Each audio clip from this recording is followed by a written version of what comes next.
वेङ्कटाद्रिसमं स्थानं ब्रह्माण्डे नास्ति किञ्चन वेङ्कटेशसमो देवो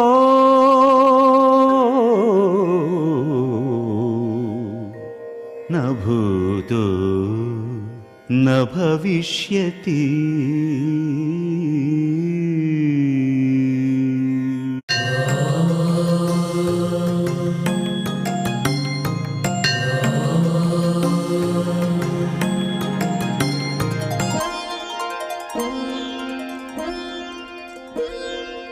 అచ్చమైన తెలుగు పాట, అచ్చమైన తెలుగు పాట, అందరింట వెలుగు పాట, అందరింట వెలుగు పాట, అచ్చమైన తెలుగు పాట, అందరింట వెలుగు పాట, అమ్మ పాట, బ్రహ్మ పాట, పల్లె పాట, ప్రజల పాట, భక్తి అనే ఆకలికి, భక్తి అనే ఆకలికి అన్నమైన పాట, భక్తి అనే ఆకలికి అన్నమైన పాట, మన అన్నమయ్య పాట, ఆ అన్నమయ్య పాటకు పట్టాభిషేకం, అన్నమయ్య పాటకు పట్టాభిషేకం. ఓం నమో వెంకటేశాయ. Tirumala Tirupati దేవస్థానములు Sri Venkateswara Bhakti channel, Sri Venkateswara recording project సమర్పిస్తున్న అన్నమయ్య పాటకు పట్టాభిషేకం కార్యక్రమం వీక్షిస్తున్న ప్రేక్షకులందరికీ కార్యక్రమానికి సాదర స్వాగతం. అన్నమయ్య పాటకు పట్టాభిషేకం. ఓం నమో వెంకటేశాయ. Tirumala Tirupati దేవస్థానములు Sri Venkateswara Bhakti channel, Sri Venkateswara recording project సమర్పిస్తున్న అన్నమయ్య పాటకు పట్టాభిషేకం కార్యక్రమం వీక్షిస్తున్న ప్రేక్షకులందరికీ కార్యక్రమానికి సాదర స్వాగతం. అన్నమయ్య పాటకు పట్టాభిషేకం.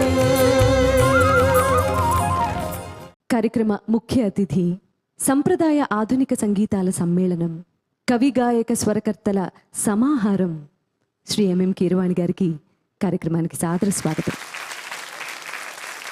ఈనాటి ఈ సంచికకు విశిష్ట అతిథిగా విచ్చేసినటువంటి వారి గురించి ప్రత్యేకించి చెప్పుకోవాలి. స్వామివారికి నిత్య కళ్యాణం పచ్చతోరణం అయితే విభీషణ శర్మ గారికి నిత్యం కళ్యాణోత్సవంలో వ్యాఖ్యానం చెప్పే అదృష్టమే. మనందరికీ ఒక్కసారి కళ్యాణోత్సవంలో పాల్గొనటం అంటే అపురూపంగా భావిస్తాం మనం. అలాంటిది వారు కళ్యాణోత్సవంలో పాల్గొనటం, ఆ విశేషాలని అందరితోనూ పంచుకోవటం, అదే వారికి ఉద్యోగం కావటం వారి పూర్వజన్మ సుకృతం. అటువంటి గొప్ప వ్యక్తి మన కార్యక్రమానికి విశిష్ట అతిథిగా రావటం నిజంగా ఆనందదాయకం. మీకు వినమ్రంగా స్వాగతం పలుకుతున్నాం. కార్యక్రమంలో పాల్గొంటున్న సంగీత దర్శకులకి కార్యక్రమానికి స్వాగతం, సంగీతజ్ఞులకు స్వాగతం, అన్నమయ్య సంకీర్తనలను గానం చేయడానికి సిద్ధంగా ఉన్న గాయనీ గాయకులకు స్వాగతం. కార్యక్రమాన్ని ముందుకు నడిపించవలసిందిగా కీరవాణి గారిని కోరుకుంటున్నాను. సునీత, చెప్పండి సార్.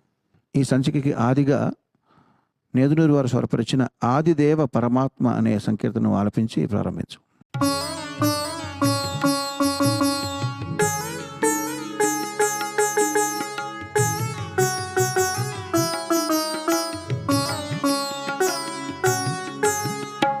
ఆదిదేవ పరమాత్మ, ఆదిదేవ పరమాత్మ, వేద వేదాంత వేద్య నమో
వెర్రివాణ్ణి. లోకాన్ని పాలించే నువ్వుండగా అన్నీ నేనే చేస్తున్నాను అనుకునే అహంభావినయ్యాను. సర్వసంపదలను ప్రసాదించేవాడివి నువ్వైతే అన్నీ నేను సంపాదించుకుంటున్నాననే భ్రమలో ఉన్నాను నేను. అజ్ఞానంతో నేను మాట్లాడే మాటల్ని మన్నించి అపార దయాహృదయంతో నన్ను రక్షించవయ్యా ఓ శ్రీనివాస ప్రభు అంటూ వినయంతో అన్నమయ్య వేడుకుంటున్న ఈ సంకీర్తనకు సంగీతం జోసిభట్ల గారు. రాగం మత్త కోకిల, గానం శరత్ సంతోష్. ఎట్టిన వెర్రితనములు ఏమని చెప్పుకొందును,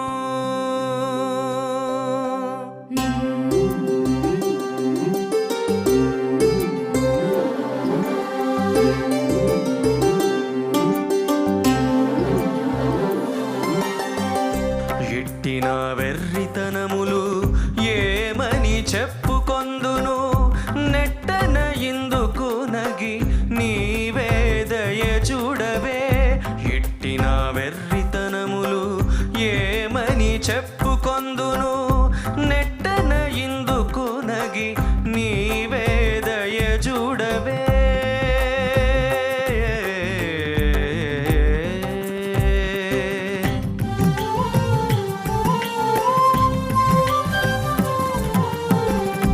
పాటించినాలో నుండి పలికింతువు నీవు, మాటలాడనేరుతునంట మరి నేనహంకరింతును. పాటించినాలో నుండి పలికింతువు నీవు, మాటలాడనేరుతునంట మరి నేనహంకరింతును. నీటున లోకములెల్లా నీవే ఏలుచుండగాను, నీటున లోకములెల్లా నీవే ఏలుచుండగాను, గాటాన దొరనెంత గర్వింతు నేను, గాటాన దొరనంట గర్వింతు నేను. ఎట్టిన వెర్రితనములు ఏమని చెప్పుకొందును,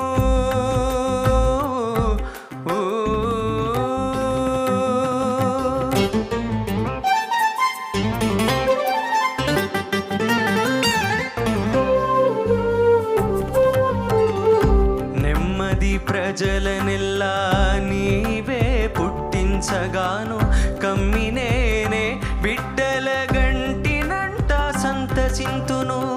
నెమ్మది ప్రజలనెల్లా నీవే పుట్టించగాను, కమ్మినేనే బిడ్డల గంటినంట సంతసింతును.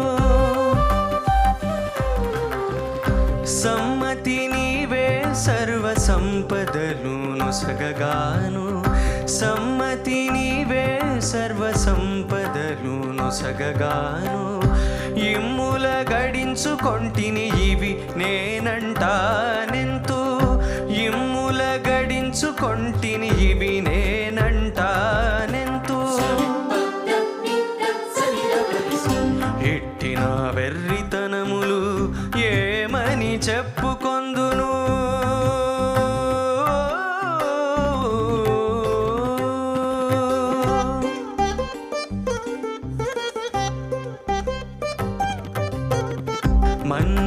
మన్నించిహపరాలు మరి నీవే ఇయ్యగాను, ఎన్నుకొందు నా తపో మహిమ ఇది అనుచును. మన్నించిహపరాలు మరి నీవే ఇయ్యగాను, ఎన్నుకొందు నా తపో మహిమ ఇది అనుచును.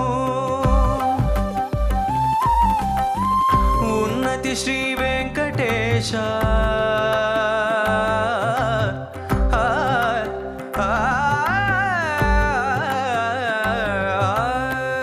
ఉన్నతి శ్రీ వెంకటేశ నన్ను నేమి చూచేవు, ఉన్నతి శ్రీ వెంకటేశ నన్ను నేమి చూచేవు. అన్నిటా నాయాచార్యు విన్నపమే వినవే, అన్నిటా నాయాచార్యు విన్నపమే వినవే, వినవే వినవే.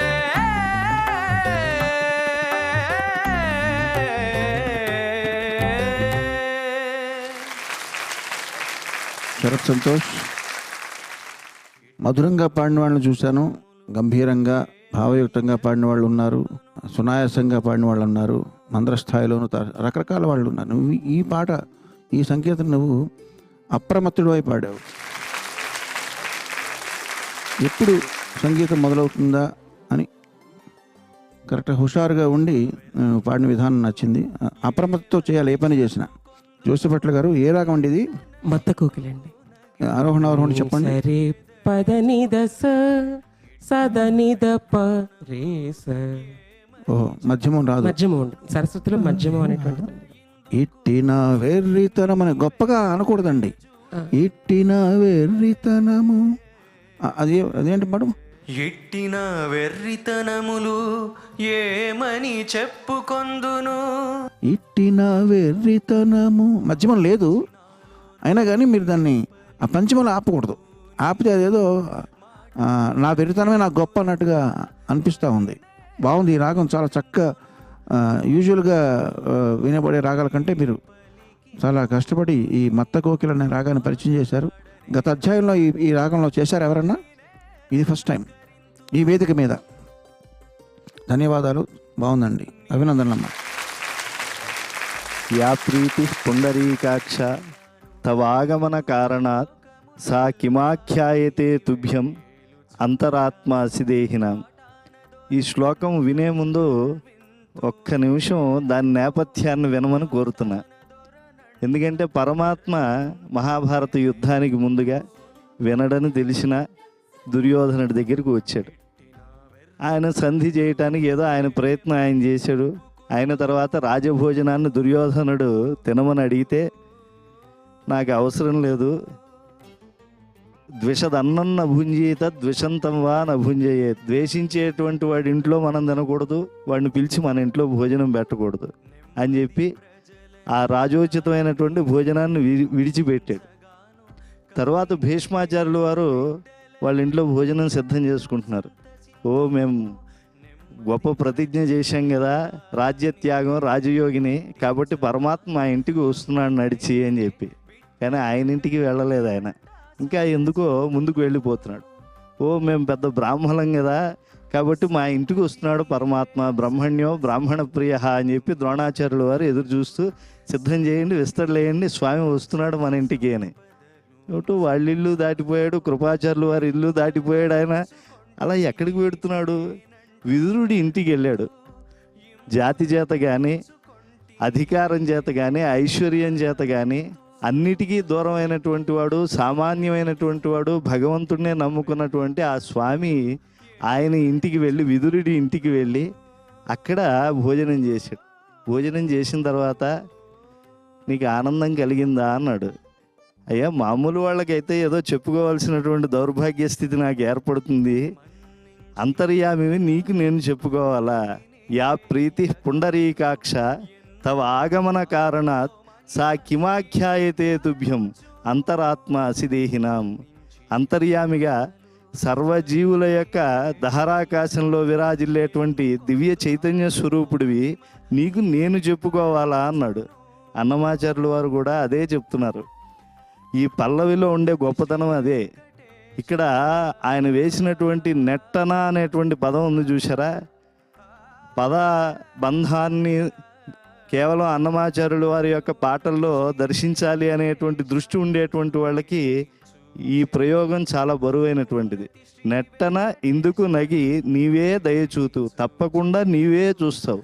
ఎందుకంటే నన్నయ్య గారు కూడా నెట్టన భోగింపకుండా నేర్తురే మనుజుల్ ఎట్టి విశిష్ట కులంబున పుట్టియు సదసద్వివేకములు కలిగియు మున్ కట్టిన కర్మఫలంబులు నెట్టన భోగింపకుండా నేర్తురే మనుజుల్.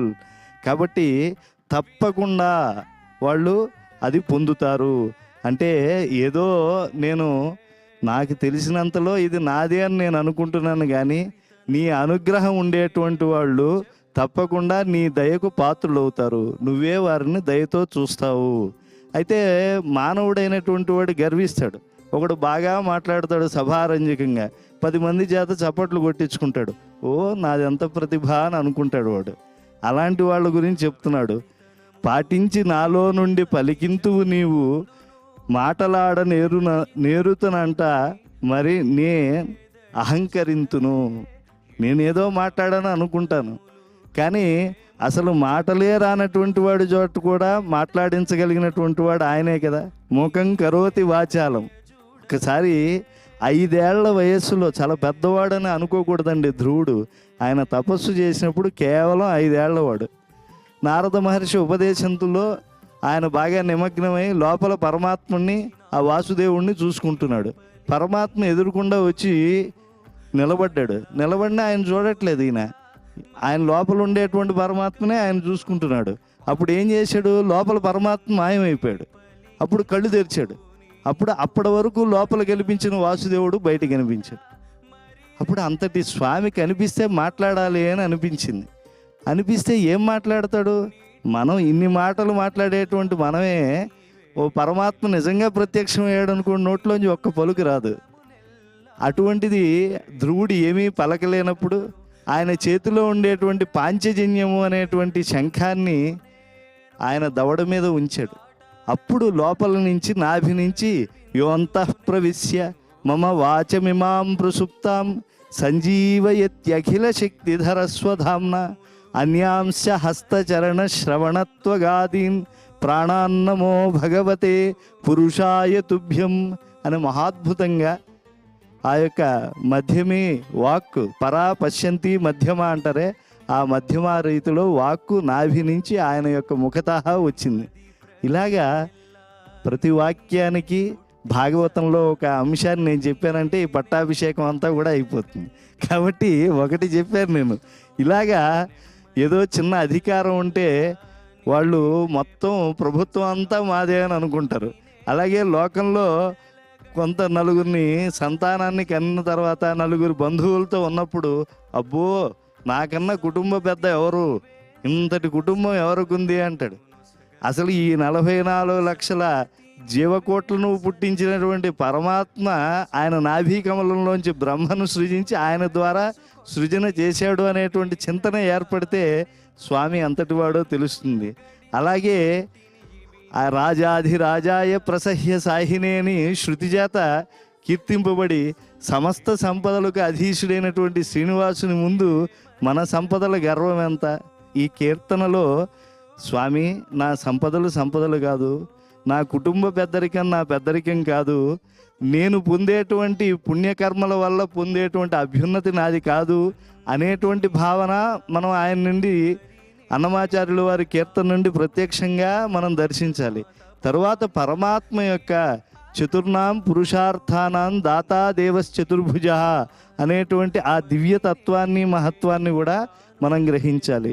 చేతులు 4 వాడైనటువంటి ఆ శ్రీ వెంకటేశ్వరుని యొక్క ఔదార్యాన్ని, దివ్యమైనటువంటి ఆ దయాతరంగితమైనటువంటి ఆయన యొక్క అనుగ్రహ సంపదను ఈ కీర్తనలో పరమ మనోజ్ఞంగా ఆవిష్కరించారు.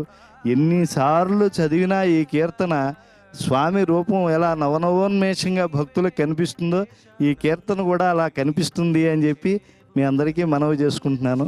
ఓం నమో వెంకటేశాయ.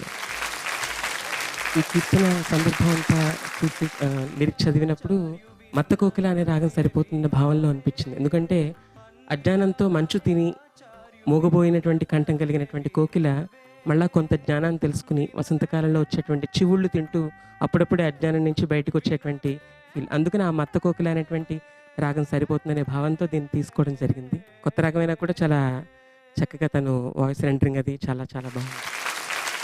సారస్వతానికి, సంగీతానికి జరుగుతున్న మహాపట్టాభిషేకం, అన్నమయ్య పాటకు పట్టాభిషేకం కార్యక్రమంలో ఇందరు బలిని కింకాను, ఈ ఇందరు చాలరా ఇంకాను, ఈ ఇందరు చాలరా ఇంకాను, ఎందరు బలిని కింకాను, ఈ ఇందరు చాలరా ఇంకాను, ఈ ఇందరు చాలరా ఇంకాను.